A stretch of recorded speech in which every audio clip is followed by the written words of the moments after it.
Have you ever wished to have a luxurious car?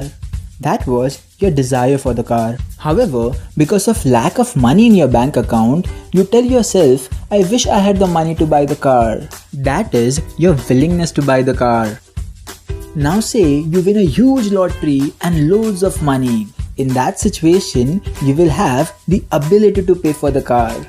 Remember, the desire for an asset backed by the willingness to pay for it plus the ability to pay for it all together constitute to demand. Welcome friends to the Sagar Rao channel.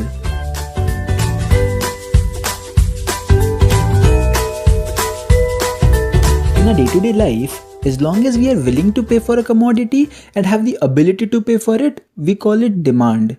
However, in economics, such demand is referred to as direct demand. There are different types of demands. Let's have a look at them one by one. Say you own a factory and produce washing machines, TVs, and cell phones. These products cannot be produced without the factors of production like screws, hammers, etc. Hence, the demand for screws and hammers is because of the need to produce a final product like washing machine. Demand for such goods, which are demanded indirectly for producing final consumer goods, is referred to as indirect demand or derived demand. Have you ever demanded tea? Have you ever thought that you cannot demand tea without demanding milk, sugar, tea powder and water, which are necessary for making tea? When two or more goods are demanded jointly to satisfy a single want, we call it joint demand. Certain things like electricity satisfies multiple wants, from lighting a bulb to charging a mobile phone. When there is demand for a commodity that satisfies several wants at a time, we call it composite demand.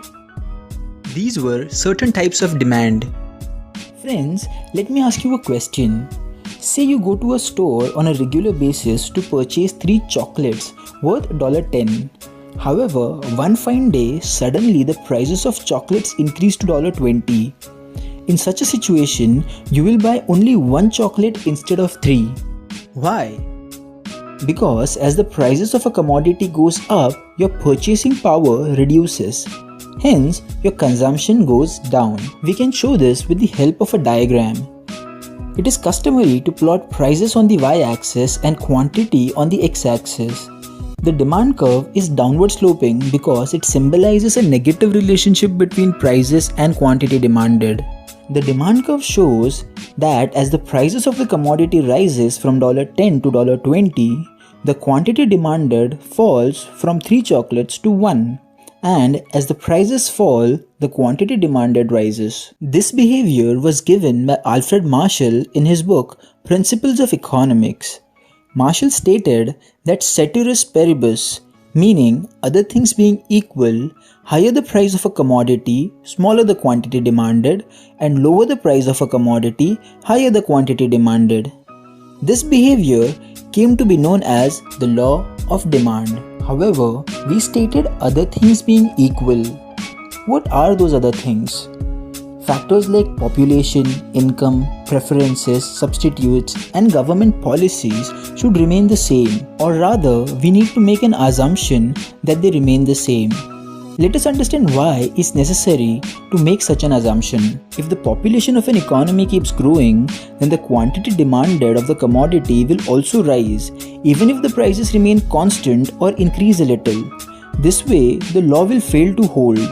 Hence, it is important for us to assume that population in the economy remains constant. Similarly, if a person's income increases, he could afford any commodity even when prices rise.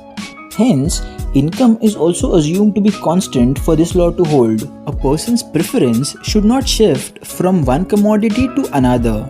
If he prefers ice cream today and a few days later starts demanding cake, then one will witness fall in demand for ice cream even if prices remain the same. This thing happens between different brands.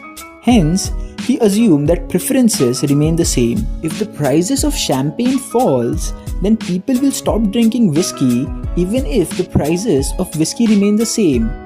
Hence, for the law to hold, it is important that prices of substitute commodities remain the same. And last but not the least, if the government reduces taxes, then it will leave more money in the hands of the people.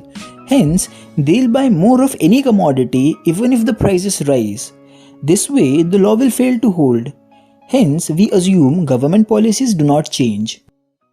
These are certain things that we need to assume if the law of demand has to hold true. Variations in demand. When the prices of commodities go up, the quantity demanded falls. This is contraction of demand. Similarly, when prices fall, the quantity demanded rises.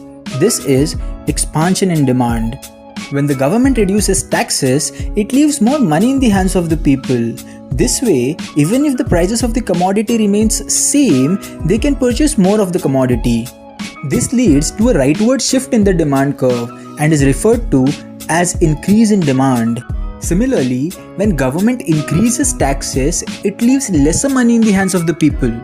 Hence, lesser quantity is bought at the same price, which leads to a leftward shift in the demand curve. This is decrease in demand.